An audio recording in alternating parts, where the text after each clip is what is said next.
A mountain or a hill is something that stands taller than everything else that it's around. Taller than the landscape that it's around.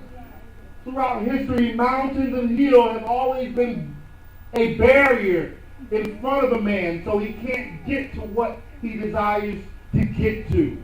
See, some of us are desiring to go a certain place in God. We're desiring to go a certain place in life, and we're not getting there because we have set forth hills and mountains in front of us. See, and listen, let me tell you about hills and mountains real fast. Some of us are asking God, Lord, move my mountain. Or God, Lord, don't move my mountain, but give me strength. Listen, Lord, I don't want you to do nothing about my mountain because you've already given me instructions on how to take care of the mountain. Jesus said, but if you say unto your mountain, be thou removed and cast into the sea, Jesus said that your mountain has to be moved. But see, some of us are praying about the mountain. Jesus didn't say pray, he said say. You can be praying about a bunch of other stuff, but you praying on a mountain. Obviously, the mountain was put there for a particular reason. So some things will have to be lowered in our lives. It speaks about roadblocks and barriers in our lives. There are potential hindrances for a revival to happen in our lives. Y'all know some of those things I'm talking about. Jealousy, lust, pride, unfaithfulness, hindering relationships, worry, hypocrisy, disobedience to the will of God, busyness, fear, guilt, unforgiveness. You know, those things that we suffer from. Or, you know, that some of us suffer from. Right? Okay? So while we need to work in some of these areas in our lives, it needs to bring us closer to where God needs us to be. Everyone here has a mountain tonight. Who doesn't have a mountain in here?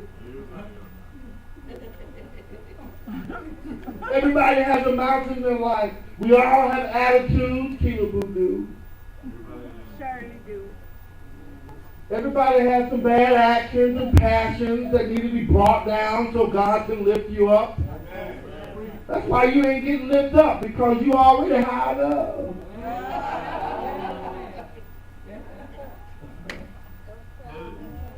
I remember Outkast said to me, you think your stuff smell like roses, but really it smell like do. Some of us think our stuff ever. My collar, all that, whatever. Why? And God's saying, all you got to do is lower yourself down a little bit. Humble yourself down a little bit. I'll lift you up. See, sometimes people try to lift themselves up. And what happens is, yes, you know what? They do rise up. They end up getting a nice house. They ride out for a little while. That's why I never get jealous of people. I don't care. Oh, it's like, okay, cool. That's cool. Nice.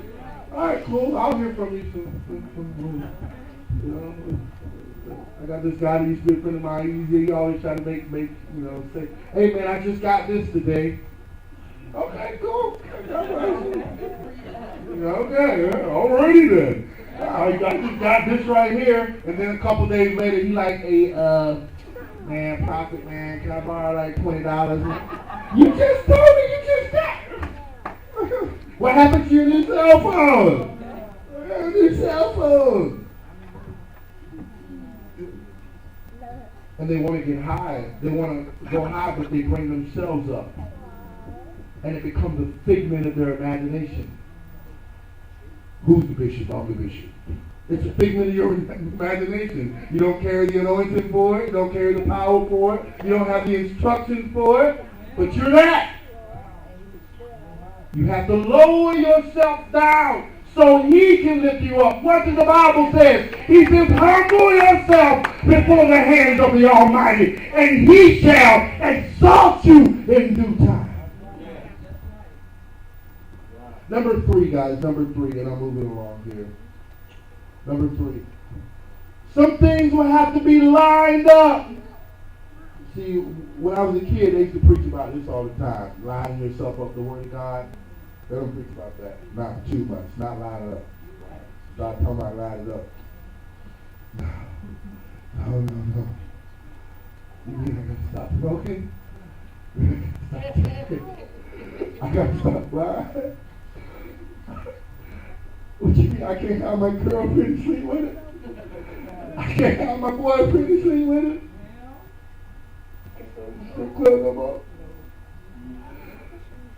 Oh! Holiness is right!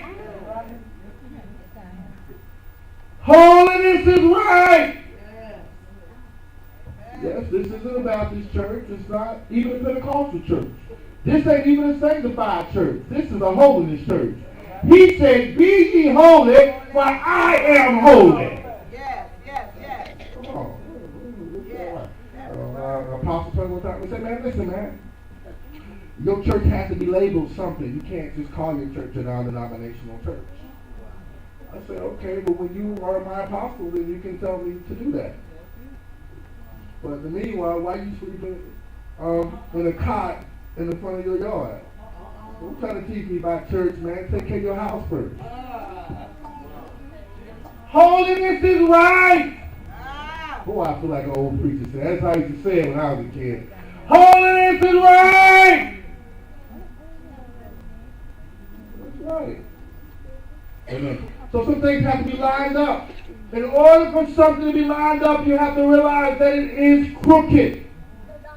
For the scripture says that the crooked shall be made straight. The word crooked comes from the words in the Greek meaning deceitful, sly, or slippery. Y'all know somebody like that, right? Or you have known somebody that was just slippery, sly. Slippery. When I used to sell drugs, I knew a guy like that. It seemed like you'll always find you on that one night where you just, where you vibing, you off in the sky, you feel good, everything good, ain't nobody gonna get me tonight. And this one guy will always come just slippery and cunning, sly. "Hey man, what's up man, how you doing? Yeah, everything's cool? Man, we just at the club, man. Oh, it was like this.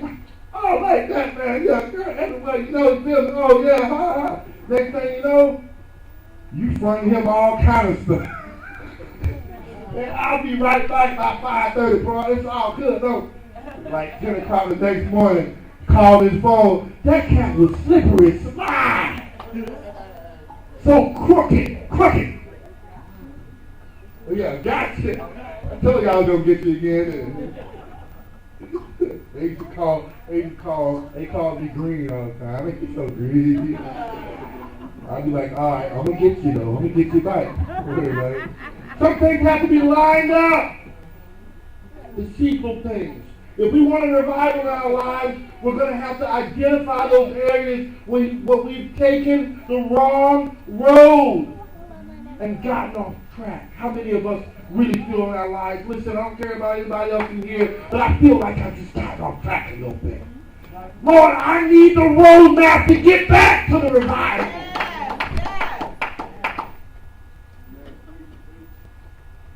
Some of us have gotten in relationships that led us away from God.